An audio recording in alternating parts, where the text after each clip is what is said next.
Rồi, ok, hello anh em, chào mừng anh em quay trở lại kênh YouTube của Rock F2P nha.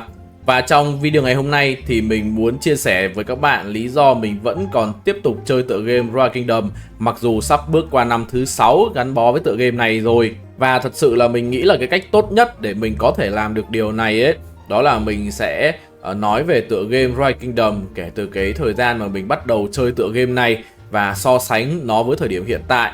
Tại vì biết đâu ở trong số các bạn ấy có những người đã từng nghe về tựa game Royal Kingdom và thậm chí là các bạn còn tải game về rồi, đúng không? Nhưng các bạn chơi và các bạn cảm giác không thích. Các bạn đã vứt tựa game này vào một xó và bằng một cái cách thần thánh nào đấy thì anh em đột nhiên lại nhớ đến game và các bạn tự hỏi là liệu có nên chơi tựa game Royal Kingdom vào năm 2024 hay không. Và trong video này mình sẽ chia sẻ đến các bạn thêm 15 cái mã code mới nhất mà mình sưu tầm được.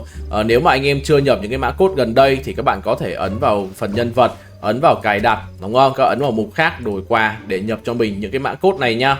Thì mình biết đến tựa game này thông qua quảng cáo ở trên Facebook nha anh em. Vào thời điểm cuối năm 2019 ấy thì mình thấy quảng cáo về game chạy rất là nhiều luôn.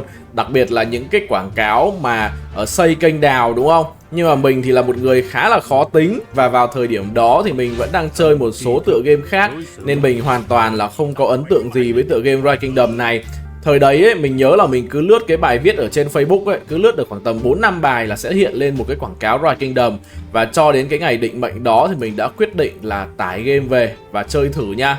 Thì khi mà mình tải game về ấy, thì trong game chúng ta đã có khá là nhiều nền văn minh rồi. Royal Kingdom ấy thì đúng ra là được ra mắt vào cuối năm 2018 với cái khởi đầu ấy là 8 nền văn minh thôi. Nhưng mà vào cái thời điểm năm 2019 khi mà mình đã tải game về chơi ấy thì lúc này game đã cập nhật thêm rất là nhiều nền văn minh như là Ottoman này, rồi Tây Ban Nha. Đó, bây giờ các bạn có thể quen với những nền văn minh này, nhưng vào cái thời điểm đó thì đây đều là những nền văn minh mới được ra mắt ở trong game. Nếu các bạn là những người chơi mà tải game về từ cái giai đoạn 2018 ấy thì vào trong game sẽ khá là chán luôn, bởi vì khi đó thì trong game chưa có cái map vương quốc đã mất, tức là chưa có cái thể thức đánh KVK mà các bạn chỉ có những cái trận nội chiến ở trong vương quốc với nhau. Và sự kiện trong game vào thời điểm ra mắt cũng rất là nghèo nàn khi chúng ta chỉ có những cái sự kiện nói chung là lặp đi lặp lại và không có một cái sự kiện gì để những người chơi mà F2P các bạn có thể cày được. Và tựa game này chỉ thật sự thay đổi khi mà bước qua năm 2019. Thì vào năm 2019 ấy, thì game bắt đầu giới thiệu vương quốc đã mất mùa đầu tiên, hay chúng ta bây giờ quen gọi với tên là KVK1, KVK1 đó. Thì khi mà giới thiệu cái map vương quốc đã mất mùa đầu tiên này thì trong game sẽ cho 8 cái vương quốc ở gần nhau vào chung một map KVK. Và những vương quốc này sẽ thi đấu và đánh những công trình ở trong game. Khi bước vào KVK1 ấy thì các bạn sẽ được làm quen với những cái công trình mới thay vì những cái bệ thờ cấp 1, cấp 2 và bệ thờ cấp 3 ở trong cái map thường. Thì anh em sẽ được biết đến những khái niệm như là trại thập tự chinh này, rồi zone 4, zone 5, đèo 5, rồi bệ thờ bóng đêm, rồi vòng tròn. Và cuối cùng là cái khái niệm quan trọng nhất của game, đó là đại Ziggurat. Đây là công trình gọi là thể hiện lên cái sự chiến thắng của vương quốc ở trong cái map vương quốc đã mất. Thì so với thời điểm hiện tại, map KVK1 đã được thay đổi khá là nhiều. Nếu như trước đây để bước vào KVK1 thì vương quốc của các bạn cần phải đạt đến số ngày tuổi rơi vào tầm khoảng 150 ngày mới bắt đầu KVK1.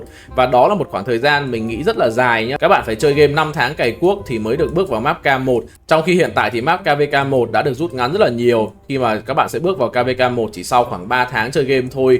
Và cái số lượng kingdom tham gia vào KVK1 ấy cũng đã giảm từ 8 vương quốc xuống còn 4 vương quốc. Điều này sẽ giúp cho tỷ lệ thắng của các bạn cao hơn. Tại vì ví dụ như có 8 vương quốc tham gia, đúng không? Thì tỷ lệ win của các bạn là 1/8. Nhưng mà nếu mà chỉ có 4 vương quốc thôi thì tỷ lệ win nó sẽ là 1/4 rồi. Thì khi mà mình bắt đầu chơi game vào năm 2019 ấy thì lúc đó ủ ạc đã trở thành một cái tính năng phổ biến ở trong game rồi.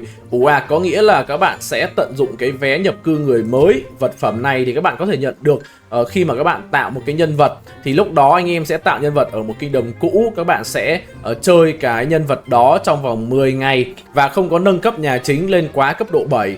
Thì sau khi mà các bạn đã đạt cái sức mạnh tối đa này, farm được nhiều tài nguyên nhất tích được nhiều lính, nhiều tăng tốc nhất thì anh em sẽ sử dụng vé nhập cư người mới để bay về cái vương quốc mới được ra mắt nha.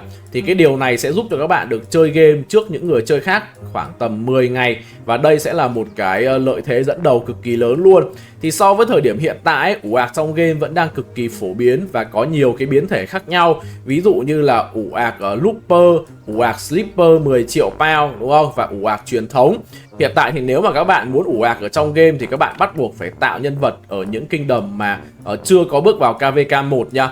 Các bạn tạo những kingdom mà từ KVK 1 trở đi thì mình cứ hiểu nôm na là những kingdom mà 80 ngày tuổi trở đi ấy, là các bạn sẽ không có vật phẩm nhập cư người mới, mà game sẽ yêu cầu anh em tạo nhân vật ở những kingdom mới. Và đặc biệt là nếu mà các bạn mà muốn đua cái sự kiện nhà hoa sen ấy, thì các bạn phải tạo nhân vật ở những cái kingdom mà mới ra mắt chưa quá 7 ngày thì cái sự kiện nhà hoa sen nó mới xuất hiện nhá. Và nếu mà nói về ủ ạc hiện tại thì chắc là cái cách ủ ạc lỗi nhất vẫn là ủ ạc dưới 10 triệu pound, khi mà các bạn sẽ duy trì nhân vật ở cái mức pound dưới 10 triệu mà thôi. Và các bạn sẽ kéo man, đào game, úp VIP, nâng tướng càng nhiều càng tốt. Sau đó các bạn thoát khỏi game 15 ngày không vào game. Thì khi các bạn vào lại game ấy, game sẽ cho các bạn một cái sự kiện là bay về một cái kingdom chưa bước vào map KVK 1. Và như thế thì các bạn sẽ có lợi thế chơi game trước người ta, không chỉ là 5 ngày, 10 ngày nữa, mà có thể là chơi trước người ta cả 500 ngày. Đó thì đây là một cái điểm mới của ủ ạc hiện tại Rise Kingdom. Với hai cái thể thức KVK 1 và KVK 2 rất là thành công ở năm 2019 thì game Thừa Thắng xông lên giới thiệu cái map ánh sáng và bóng tối vào năm 2020. Vào thời điểm đó thì cái map ánh sáng và bóng tối mang đến cho chúng ta một cái thể thức rất là mới, đó là đánh thiên nhiều về bệ thờ thay vì tràn quân lên trên đồng đánh nhau giống như là map KVK 1, KVK 2. Tuy nhiên thì đó cũng là cái điểm nhàm chán nhất của cái map này khi mà anh em đã mất công luyện 4 năm đạo quân, nhưng mà khi đánh nhau thì chỉ có thể mang được một đạo ra ngoài đồng và các bạn phải chờ đến tận Kingland thì các bạn mới mang được các đạo quân khác ra đồng để đánh nhau.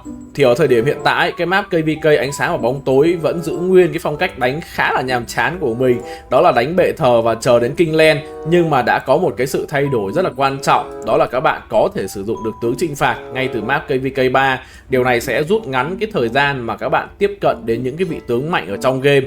Nếu như trước đây anh em muốn đánh lên map chinh phạt đấy, các bạn phải chờ đến hơn 1 năm, thậm chí là 1 năm rưỡi các bạn mới triệu hồi được những con tướng chinh phạt đầu tiên, thì hiện tại các bạn chỉ cần khoảng hơn 200 ngày thôi, bước vào map KVK 3 là có thể triệu hồi và sử dụng luôn được tướng chinh phạt rồi. Điều này thì nó cũng vừa hay vừa dở. Nó hay ở chỗ ấy là anh em có thể tiếp cận những vị tướng khỏe sớm, và nó dở ở một chỗ ấy, đó là những cái nick mà mới bay về với cái dàn tướng mà họ đã mắc từ lâu rồi ấy, thì họ sẽ bón hành cho các bạn người chơi new buy ra bã luôn. Thì cũng ở năm 2020 game có giới thiệu đến cho người chơi thêm một tính năng, đó là cái nhà lò rèn này, tức là tính năng trang bị. Vào thời điểm đó thì game có rất là nhiều những cái loại vật liệu chứ không đơn thuần là 4 cái loại vật liệu như hiện tại, đúng không? Ở đây nó còn thiếu một cái xương chó nữa. Và một cái đặc điểm của hệ thống trang bị khi mà mới ra mắt đấy, đó là cái chỉ số cộng thêm của những trang bị này khác hoàn toàn so với thời điểm hiện tại. Có nghĩa là ở quá khứ có những cái món ấy, nó là tăng sức mạnh kỵ binh đi, nhưng mà hiện tại thì nó lại là tăng sức mạnh bộ binh anh em. Cái tính năng trang bị lúc mà mới ra mắt đấy, các bạn chỉ cần đúc một set full tím thôi là đã mạnh lắm rồi, chứ chưa nói đến những người chơi mà cầm set full cam thì cứ như là vua chúa mặc long bào luôn. Ở thời điểm hiện tại thì trang bị đã đúc dễ hơn rất là nhiều. Các bạn có thể dễ dàng kiếm vật liệu và mảnh bản vẽ thông qua nhiều sự kiện ở trong game, ví dụ như sự kiện đập trứng này. Nhưng mà lúc này thì đồ cam, cái khoảng cách so với đồ tím đã cực kỳ xa rồi. Bây giờ nếu mà anh em cầm đồ tím ra open field ấy là đánh nhau là đã không lại ai rồi nhá. Tại vì đồ cam hiện tại chúng ta đã có thêm hệ thống tinh luyện, các bạn sẽ tốn rất nhiều mảnh bản vẽ và vật liệu, và thậm chí nó còn hên xui nữa để cộng nhiều phần trăm từ trang bị hơn. Rồi game lại có thêm tính năng thức tỉnh, các bạn lại tiếp tục rèn trang bị lên những tầm cao mới, cộng 2, cộng 3, cộng 4, cộng 5. Thì các bạn có thể thấy là cái khoảng cách giữa cái người chơi mà nạp nhiều tiền ấy, hoặc những người chơi mà đã chơi lâu so với những người chơi nạp ít tiền hoặc là mới chơi sẽ càng ngày càng xa thêm. Tại vì những cái người chơi mà họ chơi lâu ấy thì họ sẽ tích vật liệu, tích bản vẽ qua thời gian, còn những người chơi sau thì cứ mãi mãi chạy theo sau thôi. Và đặc biệt là những người chơi nạp tiền với những cái set trang bị talent cộng 4 cộng 5 thì khoảng cách hiện tại so với những người chơi đồ tím là cực kỳ xa. Sang đến năm 2021 thì lúc này game giới thiệu cái thể thức KVK 4. Lúc này thì game chưa có chia thành map chinh phạt nha các bạn, mà game chỉ nói là KVK 4 thôi, đó là map anh hùng K nha. Sau map anh hùng K thì chúng ta có 8 phe xung đột sẽ là map KVK 5 nếu mà mình không nhầm.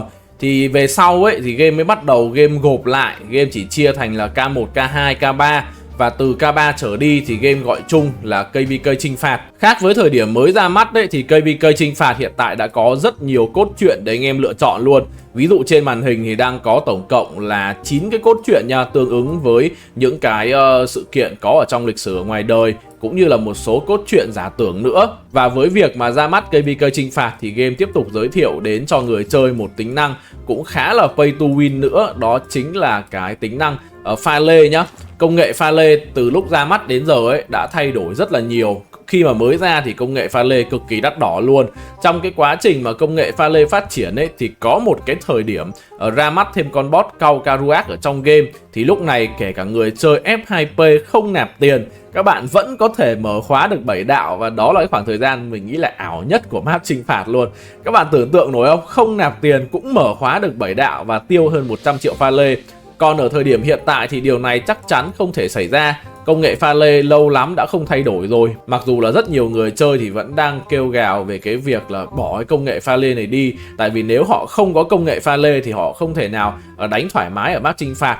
Về điều này thì mình nửa đồng ý nửa không. Nửa đồng ý có nghĩa là đúng là các bạn phải nạp tech pha lê, các bạn đánh chinh phạt mới sướng được. Ít thì các bạn phải nạp 2 gói cơ bản, nhiều thì các bạn phải nạp cả pop up xuyên sơn.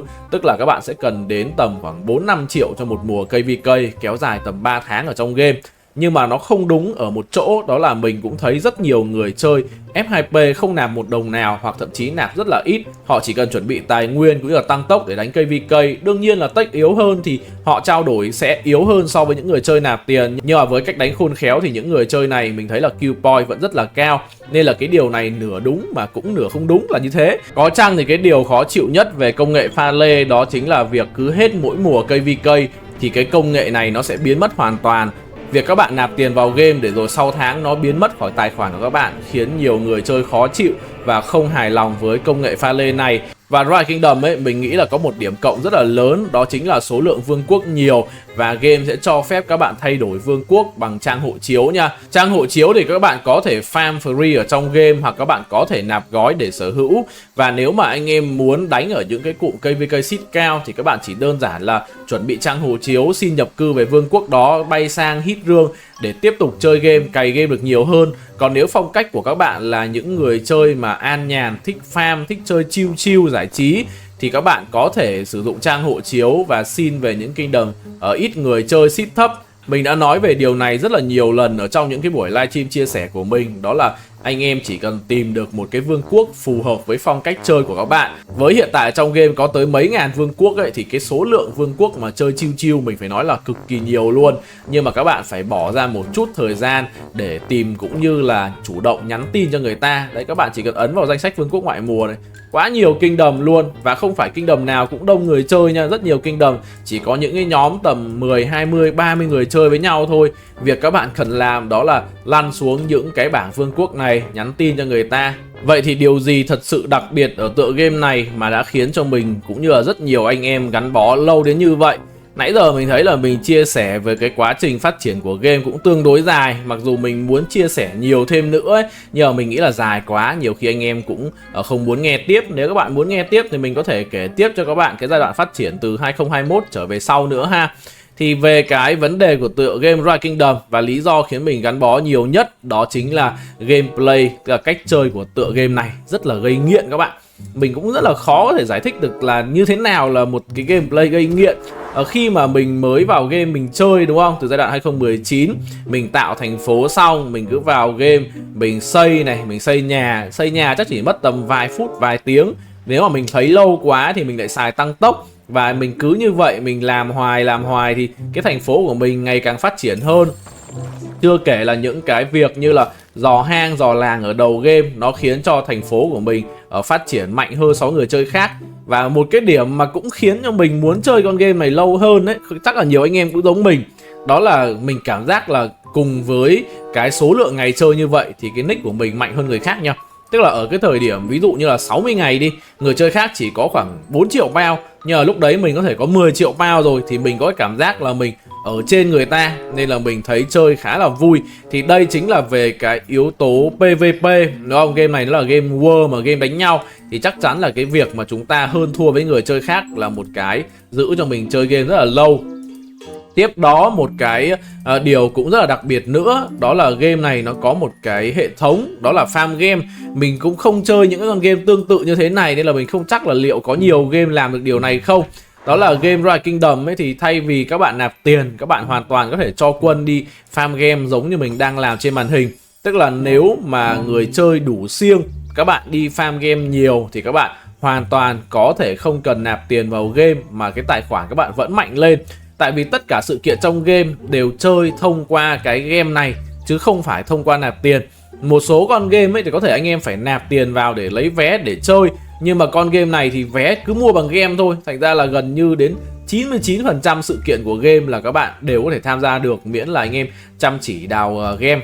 Khi mình cày được nhiều game, mình chơi được nhiều trang bị hơn, mình cày nhiều nick farm hơn thì cái nick của mình theo thời gian ấy càng ngày nó càng khỏe lên. Đấy, hiện tại là nếu mà so với quảng cáo thì mình đã có hơn 100 triệu sức mạnh rồi, tức là cũng ngon hơn mấy ông ở trong quảng cáo rồi. Tiếp theo đó là về cái yếu tố cộng đồng nha. Cộng đồng của Rise Kingdom là một trong những cộng đồng mình nghĩ là vui và tốt nhất ở trong cái thể loại game mobile ở thời điểm hiện tại. Không chỉ đơn giản là cộng đồng người chơi Rise Kingdom ở Việt Nam mà mình nói chung cộng đồng Rise Kingdom ở trên thế giới luôn. Bởi vì đây là một con game mà các bạn chơi với toàn cầu, có nghĩa là khi mà các bạn bước vào trong một cái vương quốc ở trong game ấy thì các bạn có thể chơi với những người chơi tới từ mọi quốc gia ở trên thế giới, có thể là tới từ Việt Nam, từ Mỹ, từ Mexico, và đó chính là cái điểm mình thích nhất ở tựa game này.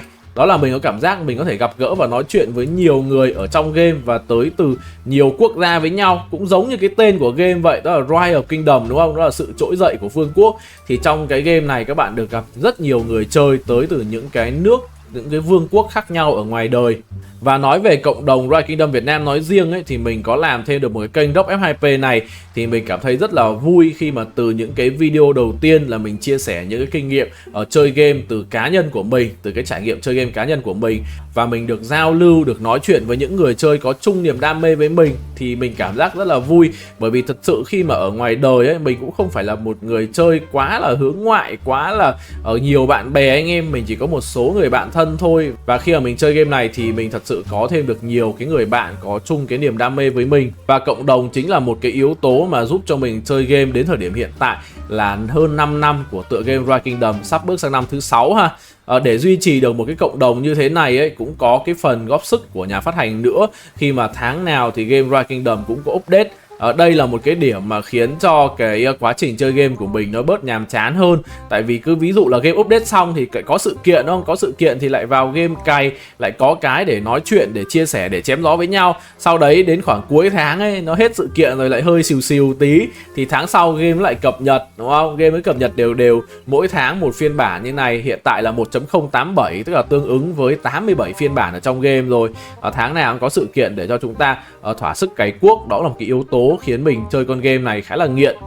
Và một yếu tố cuối cùng nữa mà mình thích nhất, đó chính là mình có thể tự do lên những cái vị tướng mà mình thích nha. Và sau khi bước vào những cái kỳ KVK thì mình sẽ được đem những cái vị tướng này ra đánh nhau. Chắc chắn là cái trải nghiệm đánh nhau ở trong Rise Kingdom là cái trải nghiệm mà mình cảm thấy vui nhất ở trên tất cả con game mobile mình từng chơi. Mình có thể kéo quân ra đồng này, nhìn cái vị tướng mà mình đã phải mất công, có thể nhịn đến cả tháng trời mới lên mắc được vị tướng đó đúng không? Và nhìn vị tướng đó ra open field mang về cho mình hàng tấn điểm tiêu diệt thì mình thấy rất là vui.